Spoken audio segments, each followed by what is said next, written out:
Greetings and welcome to CannonBallrun Friday. Just got done watching Sylvester Stallone in a 1986 movie, pretty much hot off the heels of the success of Rambo First Blood Part 2, another movie I'm probably going to review sooner or later, was the movie Cobra. Golan Globus, the producers, the creators of Cannon Films, decided they were going to do an action film, and they got Stallone and Bridget Nielsen, who was in Red Sonja, Rocky IV. She's been in some other movies. I know she's been in a few others. I just can't think of any of the titles. And last I've seen of her, she was married to Flavor Flav of Public Enemy at one point, or they were dating. I'm not sure which. But in this one, Stallone plays a detective by the name of Marion Cobretti, who is also known as the Cobra, he basically is a vigilante working with the cops, and he belongs to this group called the Zombie Squad, which is sort of just cops that do the work that most of the other cops don't want to do, like the really 2 a.m. grunt work or something, I guess.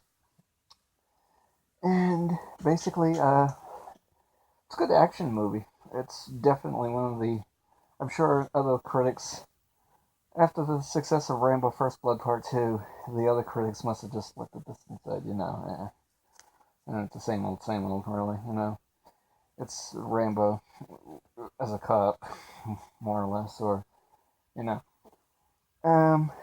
But aside from, there's a few one-liners, but Stallone's not the only one guilty of doing the one-liner in an action film, so, good scene with a cigarette and a match, and one of the villains gets gasoline poured on him from a stairwell up, and Stallone drops the match on him.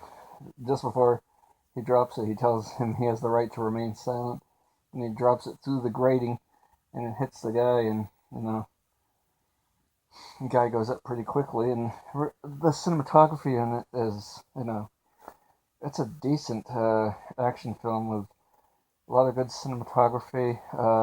Stunt work was, pretty impeccable, truthfully.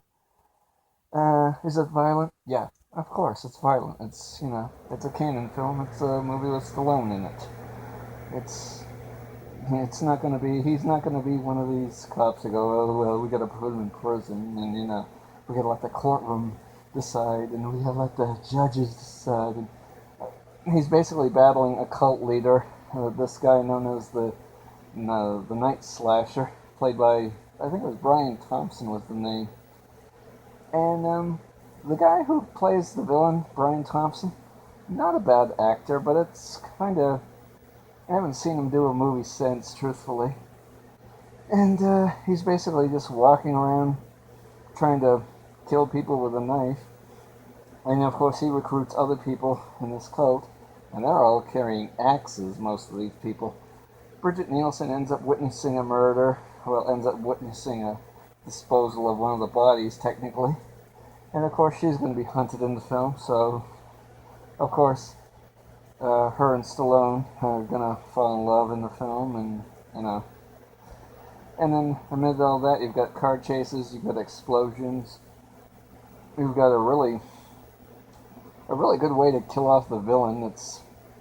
Technically it's been done, but it's still a good movie.